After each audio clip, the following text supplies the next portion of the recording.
Jeg gjorde en ting. Jeg kjøpte en ting. Ja. Så for sånn snart, ja, eller for sånn 2,5–3 år siden, så sa jeg at jeg trenger en koffert. Det var i den videoen hvor jeg og Kristine snakker om live. Jeg sa jeg trengte en koffert. Og det gjorde jeg jo. Og nå begynner jeg å bli ganske irritert, fordi at altså jeg har lite kostymer, altså. Men det er likevel følelsen det er i ferd med å ta over klesskapet mitt litt. Så jeg bestemte for å kjøpe en koffert. Jeg hadde lyst til at den kofferten skulle være en koffert som jeg bare kunne ta med meg på live, og så var ikke den sånn som jeg måtte hjemme under etterpå. Så jeg og Jo kjørte 3 timer en søndag til Kristiansand og kjøpte koffert, og så kjørte vi tilbake igjen. Det var den ene dagen det snødde noe helt hinsides. Så ja, i hvert fall. Her er vidunderet. Det er en gammeldags steamer trunk. Norsk. Så vidt jeg kan skjønne, så har den vært norsk hele tiden. Den er diger.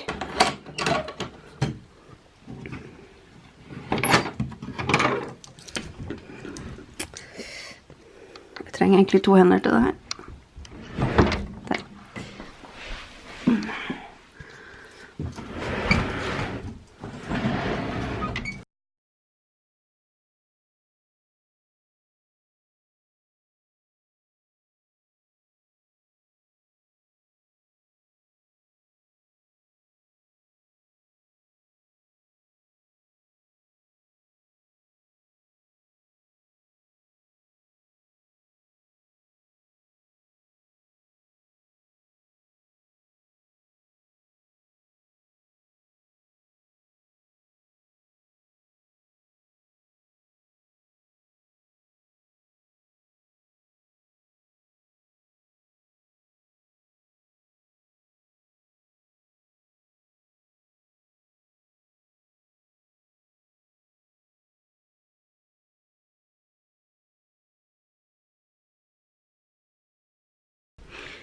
Ok, så når man har sett litt ordentlig på den her, de her beslagene og sånn, fokuser da. Fokus hadde vært fint. Der.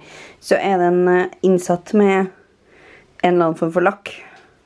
Og det er sånn som man brukte å gjøre da, for å få messingen, eller hva det nå er, til å holde seg fin lenger. Så satte man det inn med en eller annen form for lakk. Og når den lakken forsvinner, da, så blir det mer sannsynlig at det blir rustent. Og da får du sånne riper og sånn.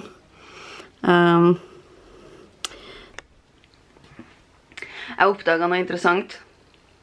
De her beslagene, som vi trodde var messing, de er ikke messing, de er en eller annen form for sølvfarget metall.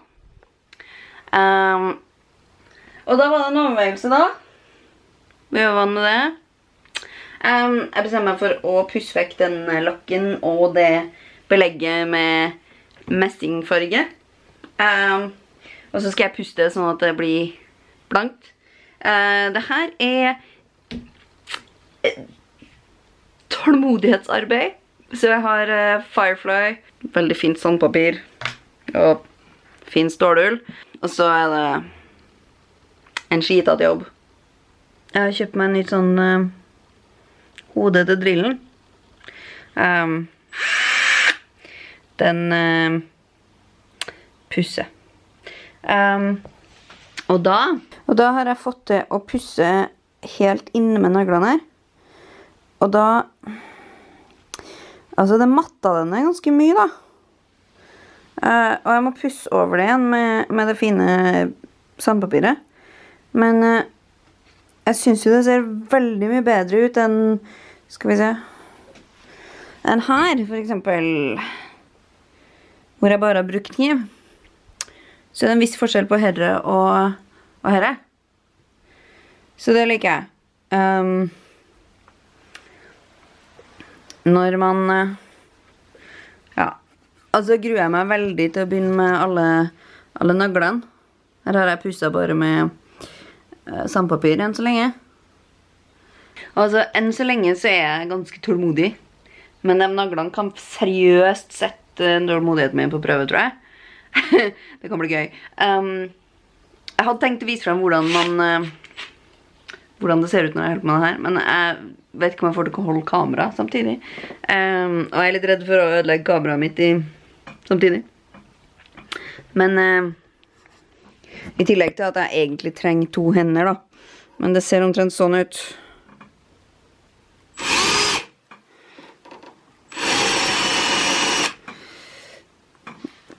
Veldig lite interessant å se på, som er grunnen til at jeg ikke har tenkt å vise det frem sånn i detalj. Jeg har også i dag, det brukte å være det brukte å være et slags forheng satt fast her med en sånn metalllist. Og den lista har jeg skrudd av i dag. Og da har jeg sett veldig mye på hvordan det her stoffet som den er trukket med på innsida er festet. Og så ser jeg her da, det er veldig interessant med hvordan, jeg tror kanskje den har stått åpen. Så det som er åpent til omverdenen, hvis du bare har kofferten stående åpen, det er blitt helt sånn gult, gammeldags looking. Mens det som er på innsida, som ikke har vært oppe i dagen, som også er under der den metallilsta har vært, er sånn ordentlig blått fint. Og jeg har diskutert med meg selv frem og tilbake, opp og ned i mente om hvordan jeg skal fikse det. Altså hva jeg skal gjøre med selve trekkingen og sånn, for å få det til å se ordentlig ut. Jeg kommer nok ikke til å bli ferdig med å tenke ut det, før jeg har i hvert fall er ferdig med å se nærmere på utsida av kofferten. Enn så lenge så har jeg det fremdeles ganske gøy. Det er fabelaktig metallhygiene å holde på med det. Yay. Det er så nært. Så innmari nært å være ferdig. Nå er jeg liksom på undersida. Og vi skal gjøre oss ferdig i løpet av den neste timen. Maksimum. Jeg har den igjen. Jeg har nagler her. Jeg har en hengsel der. Og en bit her. Og så er jeg ferdig med pussinga. Da kan jeg vaske, og så kan jeg male kantene her. Det må vaskes da, for det er utrolig mye støv. Så drillen min går tom for batteri etter en drøy time. Kommer litt an på hvor intensivt jeg bruker den. Det her er ikke det den er designet for å si sånn. Det er sånn, ja, noen fant ut at det gikk an. Og lagde et redskap for det. Så, ja, når jeg har tatt hjørnene, så har det brukt mer batteri enn når jeg har tatt bare nagler, på en måte. Og så, når jeg har gjort det, skal jeg vaske, fordi det er sinnssykt mye støv, det var det jeg sa. Okay, så har jeg satt og holdt med det her, ikke sant? Og så innså jeg først liksom, for 2 dager siden eller noe, at jeg burde ha brukt maske.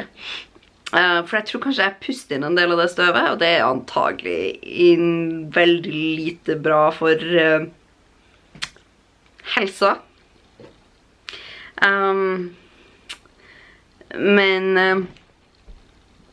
nå er det liksom litt sent å dra og kjøpe seg en maske. Dessuten så er butikkene stengt i dag.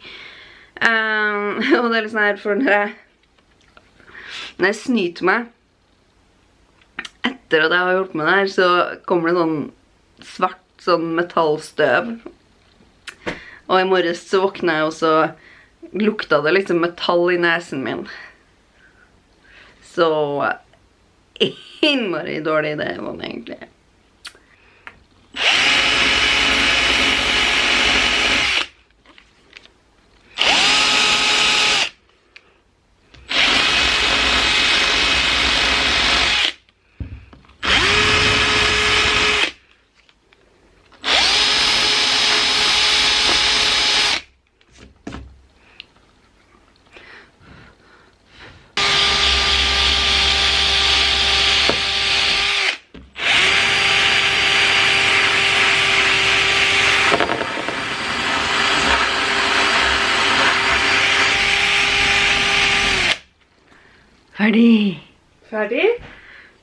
Ferdig med pussing da.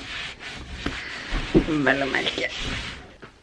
Nå som jeg er ferdig med å pusse metalldeler,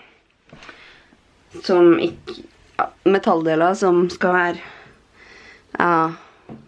metall, og ikke ha lakk og dritt på seg, så er det neste skrittet jeg har tenkt å ta er å male de svarte kantene, med noe svart, sånn at det faktisk blir svart. Og da begynte jeg på en kant, denne kanten her, begynte jeg med i går. Og den er jo blitt veldig blank og fin da. Og jeg begynner på, det her er undersiden av kofferten, og det jeg gjør er at jeg lakkerer undersiden først, sånn at jeg ser hvordan det blir. Jeg har liksom, i går så hadde jeg en følelse av at den lakken her er feil for prosjektet. Men nå så kjenner jeg på den og kjenner at, altså av en eller annen grunn det er litt rart, fordi at den er myk og fin. Men med en gang jeg kjenner med fingertuppene, så føles det som liksom fingrene mine henger igjen litt. Det er litt rart. Så det vet jeg ikke helt, jeg vet ikke helt hva som er greia med det. Jeg vet ikke hva det her er for noe. Det ser ut som... Hva ser det ut som? Jeg formulerte meg sånn tidligere i dag at det ser ut som plastikk som later som det er lær. Mannfolket mener at det må være metall da. Men det skjønner jeg ikke helt, fordi det er deler her som er metall. Den delen her, jeg vet ikke om det vises så godt. Men den delen her, det er metall. Og tilsvarende den delen som går rundt her, den delen der, det er også metall. Og det vet jeg, og det er metall. Og den delen der, den er også metall. Den har liksom den hardheten og den lyden. Mens det her sånn, det har med en sånn dump lyd. Jeg vet, jeg går etter lyden for å finne ut hva det liksom er for noe. Men nå som jeg har, liksom, nå som det er et døgn eller så siden den her ble lagd, eller malt, så kjenner jeg at jeg kanskje har litt lyst til å fortsette å bruke den her likevel. Det er egentlig metall lakk maling som man kan bruke til å male over rustent metall, for eksempel sånne gjæratende bilder av her. Svigerfar har brukt den til å friske opp en smijernsbenk. Jeg klarer ikke å slutte å ta på det, så det er blitt fint. Jeg drev og lurte på om jeg skulle gjøre noe med den grønne selve veggene, om man skal gjøre noe med dem. De er ganske slitte dem også, men samtidig så er det litt sånn... Jeg har ikke lyst til å male den delen, for jeg synes det er ganske stilig, så jeg lurer på om mye av det bare kan vaskes vekk.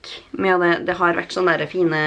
Altså det er en eller annen som er i den før meg som har tatt av masse sånne der... Når man reiste før i tida, når man hadde med seg sånne, så hadde man sånne der klistremerker som ble klistret på, for å si hvor de hadde vært, og det er en de ikke har fått vekk helt, som det står Kristiania på, som det da har stått Kristiania. Og det synes jeg er veldig, veldig stilig. Jeg skulle ønske de andre klistremerkene som helt tydelig har vært her, det er sånne her kantmerker etter limkant. Jeg skulle ønske de fremdeles var på, for det hadde vært sinnssykt stilig å vite hvor den har vært den. Men, og da hadde det også sett veldig bra ut, og autentisk ut, sånn live-messig. Jeg vet at veldig mange kommer til å si at du ødelegger den ved å pusse den opp og sånn. Og jeg har tenkt tanken. Og jeg har kommet frem til at jeg ønsker å gjøre det fordi at jeg har tenkt å ha den som en bruksgjenstand, og ikke som en se hva jeg har, se så gammel og fin den er, pyntegjenstand. Selv om den er på en måte også det. Men jeg har gått noen runder med meg selv for å finne ut av spesielt innsida, terreng, oppussing altså. Så jeg tenkte bare at for å få liksom en helhet i det, så vil jeg ta utsida også. Jeg gleder meg veldig til å takle innsida. Det blir kjempespennende. Men nå skal vi male den her, og det som er frustrerende med det her da, er at det er jo 18 sånne nagler. Jeg har lyst til å si at det er en tomme mellom hver nagle, og for ikke å male på dem, for det skal jeg jo ikke. Så jeg er nødt til å bruke en skikkelig liten pensel. Jeg lurer på om den overlevde den etter i går. Det hadde vært fint hvis den gjorde det. Det overlevde ish. Så jeg må bruke en sånn bitteliten pensel. Nå kan du få lov til å fokusere på den.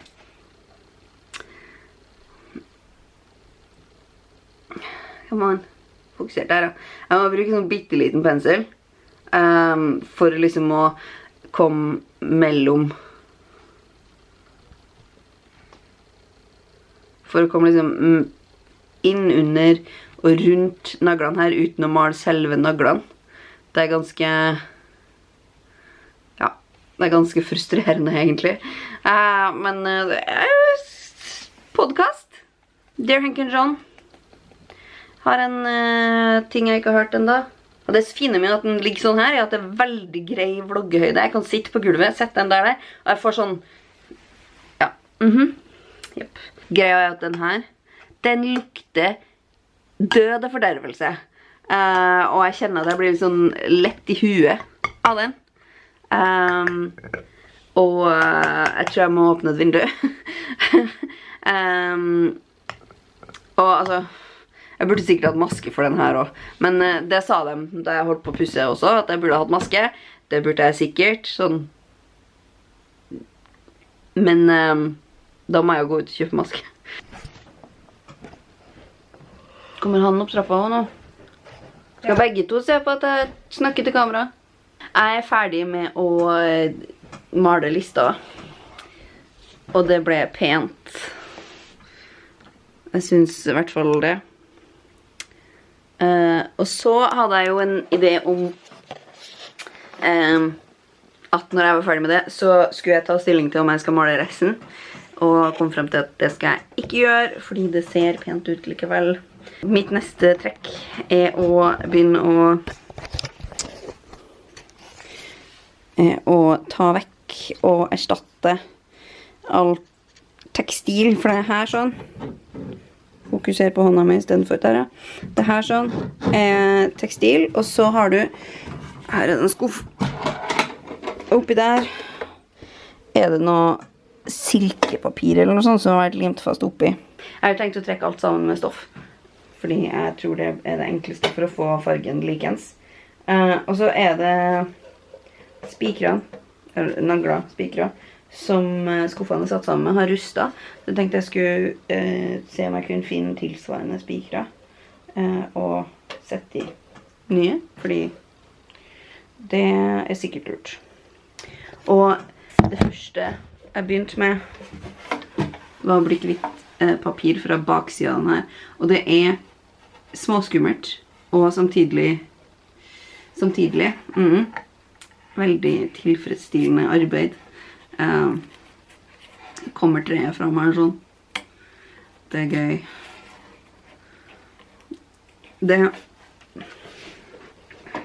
er flere ting som kan bli vanskelige med å trekke med stoff overalt, men det tar vi når det kommer.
Jeg har gledet meg til det her, fordi det kommer til å være det som gjør liksom, den største forskjellen. Og jeg har gruet meg til det, fordi jeg aner ikke hva som venter meg. Det å fjerne... Skal vi se. Det å fjerne stoffet fra innsiden av kofferten. Jeg har så vidt begynt her sånn. Og det var veldig praktisk å kunne se det at der var det 3. Hva det inni veggene her? Det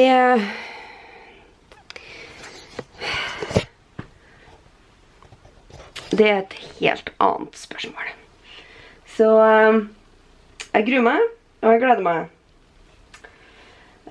Og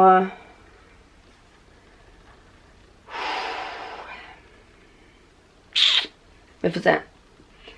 Jeg er liksom relativt sikker på at det er 3 inni her.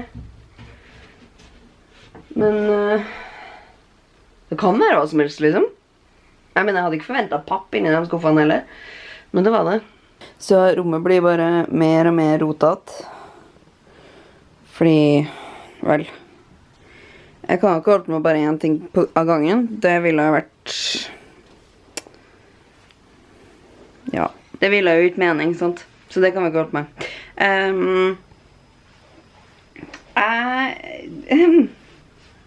Jeg er nå kvitt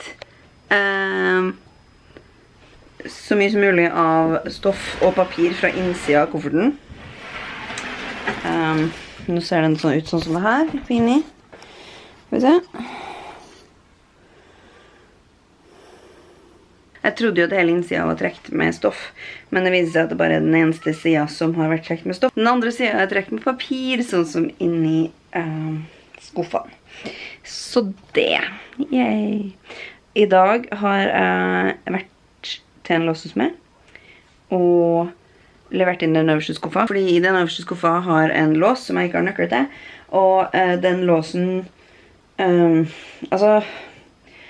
Det er et sinnrikt system inni der for å holde skuffene på plass når du frakter den, som kulminerer til slutt i at de låses fast ved at du låser den øverste skuffa til slutt.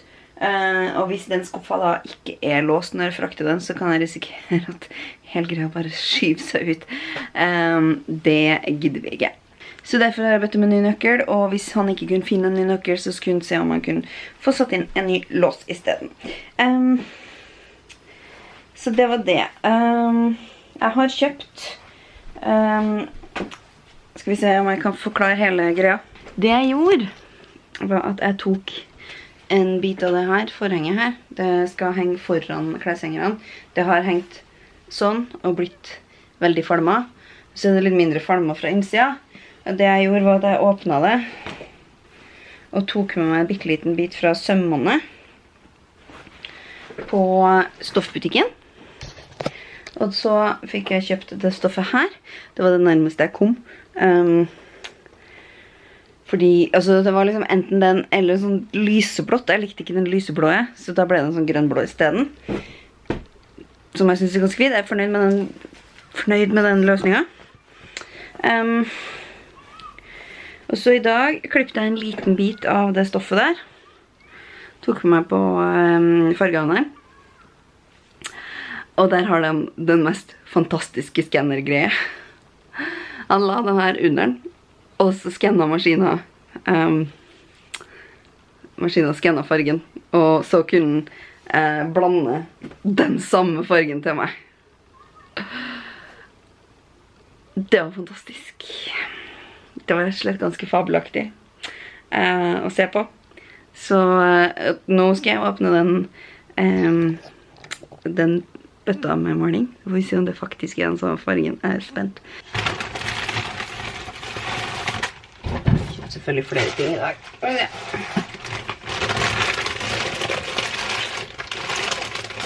Maling. Jeg har kjøpt nesten 3 liter. Og noen nye pensler. Jeg kan aldri motstå pensler. Og så følger det med rørepinner og åpner og sånn. Når man kjøper maling der, det er veldig sympatisk av dem. Og så kjøpte jeg maskeringstepp. for det trenger jeg. Skal vi se på malingen. Skal jeg legge... Se på malingen først nå.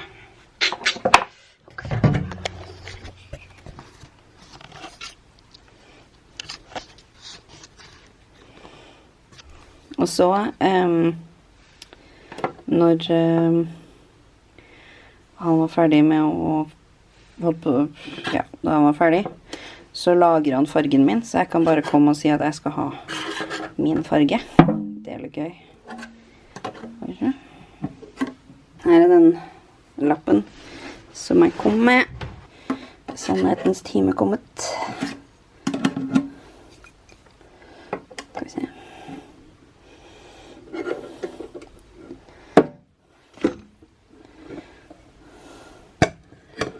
Se på det, ja. Det er den samme fargen, jo. Fancy. Veldig, veldig fancy. Utrolig gøy. Da vet jeg at det går an. Jeg skal jo ikke begynne å male med en gang. Jeg var bare litt for spent på den fargen. Jeg føler meg alltid veldig kul med den grøya her. Jeg fikk den av svigerfaren min da vi drev og la gulv i gangen her. Fordi at når man har lagt lista, så får man alltid noen sprekker.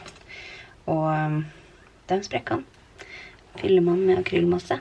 Og den akrylmassen kommer ut ved at man bruker en svær pokkers, som ser ut som et maskingevær av et eller annet slag. Men det har selvfølgelig tørket litt i tuppen her.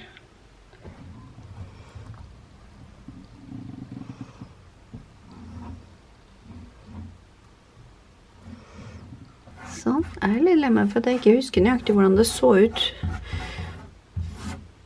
før jeg tok av papiret. For at, det må jo ha vært en kant der. Liksom, låsedelen ligger jo, er jo tjukkere enn resten. Så jeg er litt forvirret, for å si det som det. Ja, ja.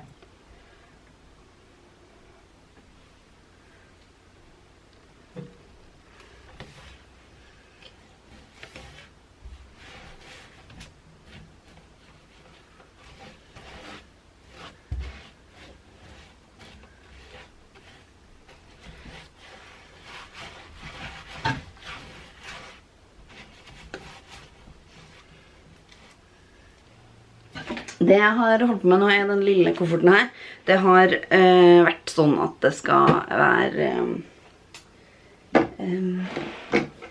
sko i den her. Den har en sånn form, og den står foran, nederst foran der hvor man skal henge opp klærne sine. Så den har en funksjon når man frakter også, fordi den på en måte i tillegg til det forhenget holder klærne på plass. Så den må fikses. Og den har noe sånn fin greier, ja. Og lokket her hadde jo slått seg, og det tenkte jeg at jeg skulle fikse. Men det funket dårlig. Eller det har funket til en viss grad, kan man vel kanskje si. Det har... den har blitt rettere enn den var. Og det er jo... Det kan jo påstås at det er en bra ting. Det er jo en bra ting. Men jeg vil gjerne ha den rett, da. Og da har det vært flere problemer med den ideen. Jeg bestemmer meg for å bytte ut lokket, for det er jo den delen som er skjev, så jeg bare tenkte det burde ikke være så vanskelig. Nå har jeg teipet av deler som ikke skulle males på den her. Bare sånn. Men det første problemet er at... eller det jeg oppdaget som det første problemet er at hengslene her er puttet inn på samme måte som ting ellers, med en slags sånn... Jeg vet ikke hva det heter, men det er i hvert fall gjort sånn at det ikke er skru med mutter, eller bare skru som går delvis gjennom. Det er en slags... Det er en slags stift, og så er den banket til sånn at den blitt tjukkere på enden. Og sånn var eller ikke hengsler, men håndtakene til skuffene var festet sånn også. Så, ja. Men det var ett problem, og det tenkte jeg, det jo ikke verdens undergang. Fordi jeg skal jo, hvis jeg får pirket ut den, så skal jo lokket fjernes, og jeg kan bruke silikon igjen. Eller sånn til å fikse hølene som blir igjen etter hengslene her sånn. De også teipet over for å jeg ikke skulle male på dem. Fordi det jeg hadde tenkt først var jo bare å bruke en sånn.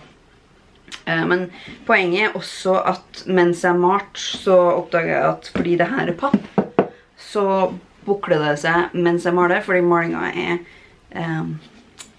flytende. Og papp bukler seg, spesielt såpass tynn papp som det her, bukler seg når det blir vått. Det ikke så veldig rart, nei. En annen grunn til at jeg får veldig lyst til å fortsette å bruke den her at jeg skal på live om 2 måneder. Og jeg hadde håpet at kofferten skulle være ferdig til da, så at jeg kan ha med meg på Historisk Live, fordi det derfor jeg har den greia her. Og da skal jeg spille en litt sånn en kunstner som hun litt sløv og tenker egentlig mest bare på maling. Og da hadde jeg tenkt å bruke den her ikke som skokoffert, men som reisemaleskrin, koffert, ting. Så jeg skal ha maling og palett og pensler og sånn oppi den her. Det var planen. Det andre problemet med å bytte ut lokket knappen. Fordi her sånn så det bare en trykknapp på, som den lukket med. Og nå skal jeg ta den biten her. Den saken her, det jo det lær. Og det synes jeg liksom en fin liten touch. Og så har den trykknapp. Og det et problem. Men i hvert fall det første, bortsett fra de tingene, så skulle jeg jo først finne materiale til å bruke til å lage lokk av. Og da tenkte jeg kryssfiner det jeg vil ha. Det finnes i så tynn variant. Så jeg gikk ned på byggevarehandelen og spurte om de hadde så tynn kryssfiner. Det har de, det bare det at de har dem i sånn 2 kvadratstore plater. Og jeg må kjøpe en hel. Så det jo ikke... Og så spurte jeg min ganske foretaksomme svigerfar. Han har en tendens til å hjelpe til med ting. Og han hadde funnet den greia her. Skal vi se om jeg får den fram uten å flytte på trypoden. Det har vært baksida på en bilderamme, tror jeg. Og det papp det her også. Litt heftigere papp enn den andre, riktig nok. Og den har 2 sånne høl. Så jeg vet ikke om jeg får skjært av en stor nok bit. Men det skal jeg finne ut av nå. Og så har jeg kjøpt hengsler. Så det egentlig eneste problemet knappen.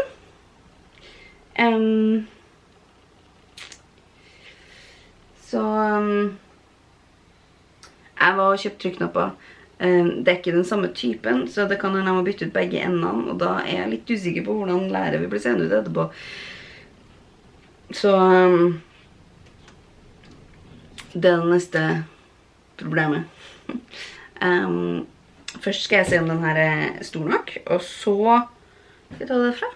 Jeg tror kanskje ikke den stor nok på grunn av den bretten her, men vi får se. Work out in the long run. Right.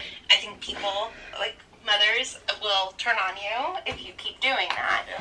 But as long as you are being a tyrant, it works. And this is exactly I'm gonna just punish you. I'm going to punish yourself. I'm just thinking about it. Sacrifice to mean something, right? Like, she spent all those years in jail, and rightfully so, for hate crimes. She wants them honored as like, I made this sacrifice just out of loyalty and just because I wanted the world to know that I love Voldemort. And how dare you say that your sacrifice of not being able to teach your dream subject at a cushy private school is the same as the sacrifice that I made. Så jeg fikk ut hengslene. Først så sagde jeg gjennom sånn at jeg bare fikk lokket av. Det er ikke noe vits å drive og dra av hengsler fra det lokket jeg ikke skal bruke, sant? Nei. Så, men poenget er at for å få av hengslene som er satt fast med denne typen speaker, den ser sånn ut. Skal vi se. Få det til å fokusere igjen da. Den ser sånn ut. Når du tar den ut, skal vi se. Fokuser da. Ja. Den ser sånn ut når du tar den ut. Den er litt som en splittbinders. Jeg vet ikke helt hva det heter på andre språk, men på norsk heter det splittbinders. Den har to tenger som du liksom slår gjennom, og så skal de bendes ut igjen etterpå, sant? Og da er det rett og slett kul i havet umulig, fordi at du får ikke kommet langt nok ned i treverket til å få fjernet det faktum at de er splittet opp, eller at de er bent ut da. Så da er det rett og slett bare rå makt som er noe vits i. Og da har jeg brukt denne saken faktisk, liksom stukket under den og så vippet den opp. Men det betyr jo da at det blir en hel del høl og ødeleggelser her sånn. Den hengskjellen som var der var rusten, så det er en slags rustskade på den. Så da blir det høl da, og til dels her var treverket i ferd med å sprekke opp i sted. Men det skal forsterkes med mer maling og mer stoff. Så ja, jeg skal jo male. Hvordan ble det støv inni den her? Åja, selvfølgelig. Jeg tenkte at selv om utsida skal få et lag stoff, så tror jeg kanskje at jeg er nødt til å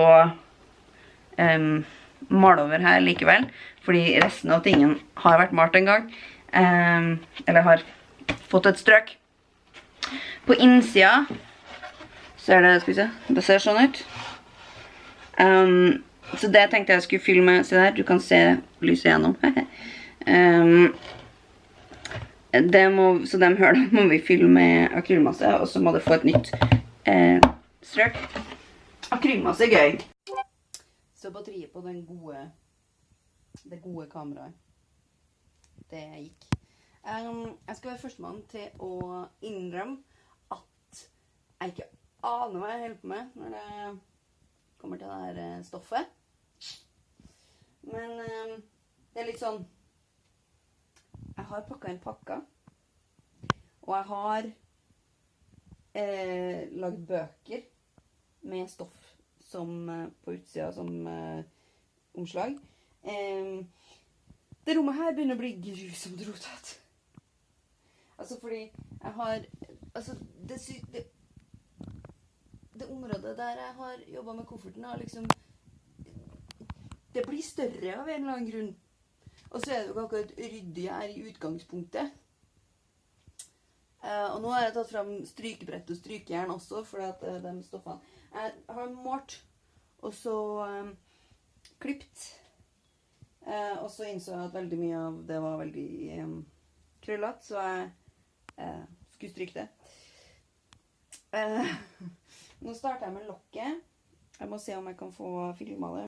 Da må jeg finne den lille tripoden. Så det jeg skal gjøre er å lime det her. Jeg skal lime det her. Og så skal jeg finne på noe smart å gjøre der. Her sånn altså. Her kommer det jo en bit som må klippes på noe vis. Og så på oversiden her har du en skjev kant. Og jeg tror at i utgangspunktet, da de lagde den først, altså da den her ble laget originalt, så ble det her utenpåbelegget lagt på etter at man hadde trekt den her. Så hvordan jeg skal få den til å ligge pent nedi her. Jeg hadde i utgangspunktet tenkt å liksom klippe av tett inntil, og så prøve å dytte nedi. Vi får se hvordan det går. Men aller først nå så skal jeg se om jeg får til å legge på det der. Som sagt så vet jeg ikke hva jeg driver med. Så, men la oss bare sette pris på et øyeblikk hvor lik den malingen og det stoffet er. Det er helt, altså i det lyset her så vises det ikke så godt, men i det vanlige lyset, altså hvis du ser, her er det ordentlig lys da. Så det er vel, og jeg blir overrasket hver gang jeg ser på det. Så det.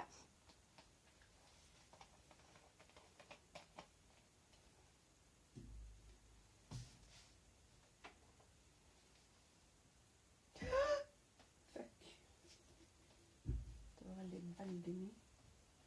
Og neste parten er på gulvet litt.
Jeg tror kanskje at jeg valgte den verste eller vanskeligste biten til å begynne med. For hvis resten er like vanskelig, så da er det her veldig vanskelig. Men jeg får det til da, sort of.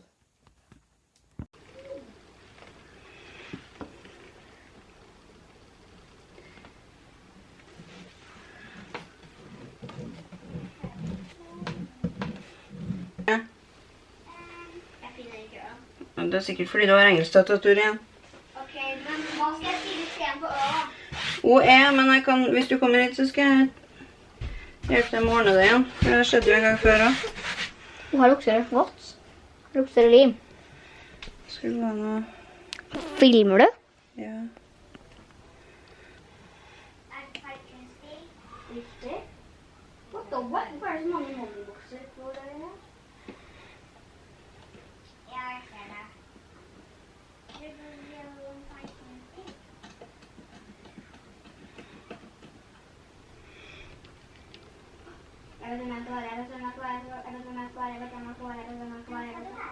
Det var Thanos. Uff da.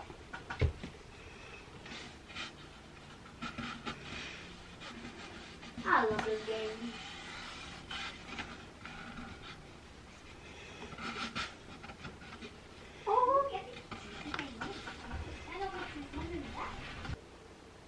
Noen drepte meg.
There's a lot to talk about in this scene, so I don't know how many. The witch confrontation scene. Because the witch is trying to hack down the door. Giles is like plunging his body parts into liquid. Magic liquid. Magic liquid. I mean, Giles is. He's all in. He's all in, and like that, I think is really important, and we'll see that develop more and more as the series goes on. But you know, Giles is just like this really paternal, protective figure to Buffy, and just cares about her way past just being her watcher. Definitely, like, you know, just wants to take care of her and make sure she's safe. And he like puts like his jacket under her head in this scene, and you know, he's putting himself, he's trying things. He says he's never cast a spell before. This is the first time he's doing it, and it isn't until it's not until he needs it the most that it is effective, right? Like the witch is in the room and she's about to die, and he screams. I don't remember the words that he screams, but he's saying Release the unworthy. Oh, thank goodness for you and your attention to detail. But yeah, he has said release the unworthy so many times to no avail, and then He really means it. he really means it, and that's the thing about magic, you know, you gotta really mean it. She's got total situational awareness, just like Archer. Also, she has just like Archer. Yeah, she really does. She's on it, but she's so on it that she can even make jokes. Like, She's got time to quip. she does. She always has time to quip, that Buffy. She says, "Guess what? I feel better." Before she starts fighting back, and you're like, "Hell yeah!" You know, she's got all the time in the world. Buffy's like, "Whatever," and now you're gonna die. So, Snappy. although I guess she didn't die, the witch. Okay, so, yeah, I shall look upon my enemy, and the dark place shall have her soul, saith the witch. Oh my God. That is the spell that gets reflected back at the witch, and what takes her away. Super fun. What do you call that stuff in the cauldron? Slime? Slime. Super fun Stew. slime. Super fun doll stew. Ha! Super fun dried herbs. You know, we got So much body switching. So yeah, and the body switching was pretty serious. And now we know forever that witch is. I guess that witch just lives in Sunnydale High School.